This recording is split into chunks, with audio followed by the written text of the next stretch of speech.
pense qu'on a peu le temps de faire la présentation, on se connaît à tous.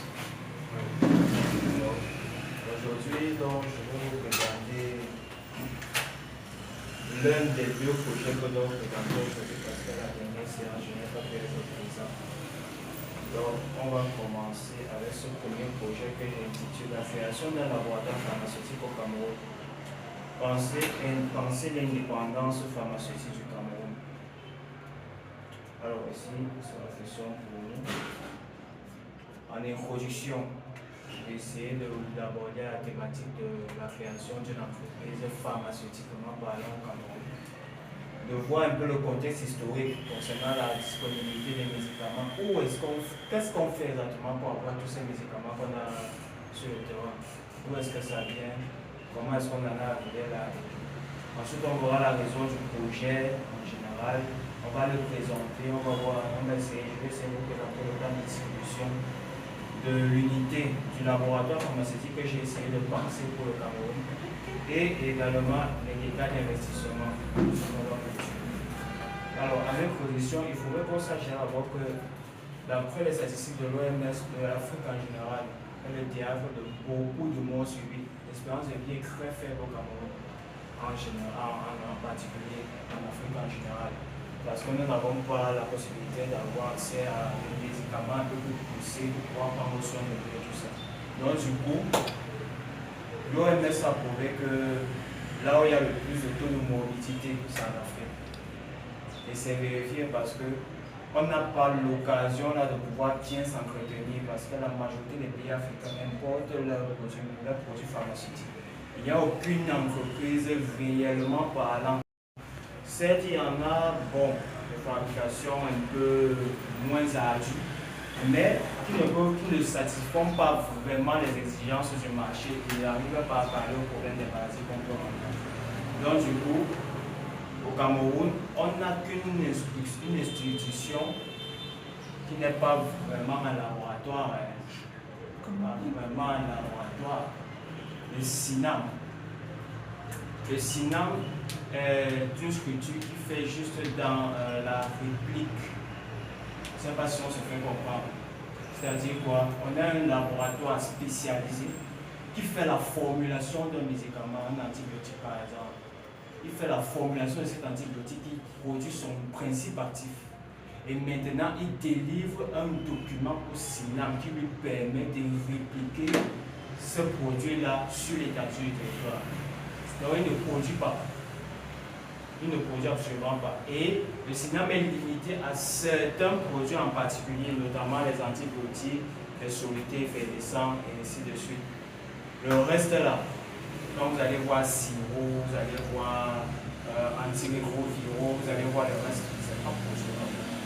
Le SINAM n'a pas l'autorisation de produire ce genre de médicaments. Absolument pas.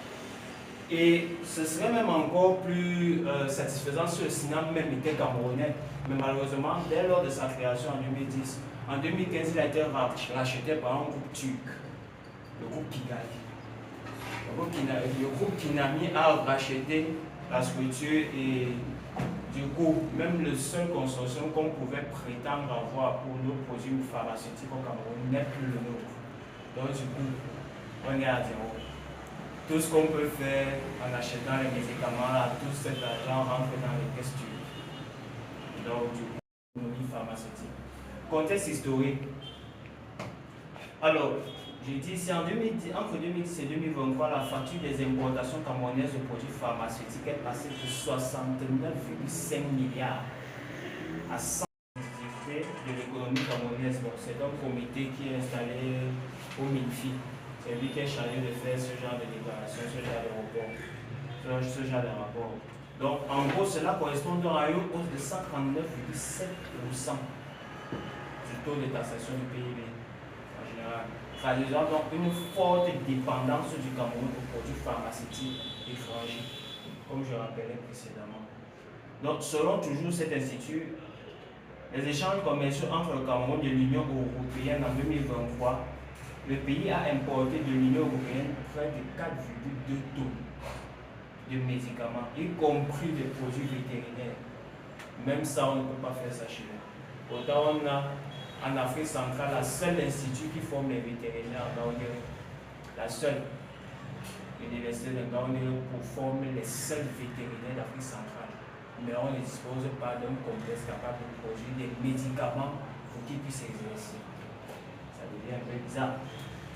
Pour 62,9 milliards de francs CFA, on a importé 4,2 tonnes de médicaments venant de l'Union européenne. Notamment la France est le premier fournisseur, comme on ne peut jamais se séparer de notre grand colonisateur. Avec 2,17 tonnes de médicaments pour une valeur de 28,5 milliards de francs. Il est également, bien sûr, juxtaposé à ce phénomène. Il contribue comme fournisseur du Cameroun, selon l'INS, à hauteur de 7% du poids des échanges, soit 39,5 milliards. L'un de nous offre cet avantage-là qu'on ne peut pas avoir ailleurs. D'ailleurs, c'est pour ça qu'on a signé un partenariat il y a de cela 15 ans qui fait en sorte que nos étudiants camerounais sortant de la faculté de médecine passent aussi les clamoxycilline, les liconate, les cannulés, ainsi de suite. Tous ces médicaments-là, c'est l'un qui nous permet d'avoir les compétences nécessaires pour pouvoir les répliquer sur l'étendue du territoire. C'est un produit très important, tel que les produits spécialisés dans la lutte des maladies virales, des infections, exportés des USA, des États-Unis. Donc, c'est par exemple les maladies cancérigènes, les maladies virales, les antirétroviraux, sida et tout ça. On ne fait pas ça ici. On exporte directement des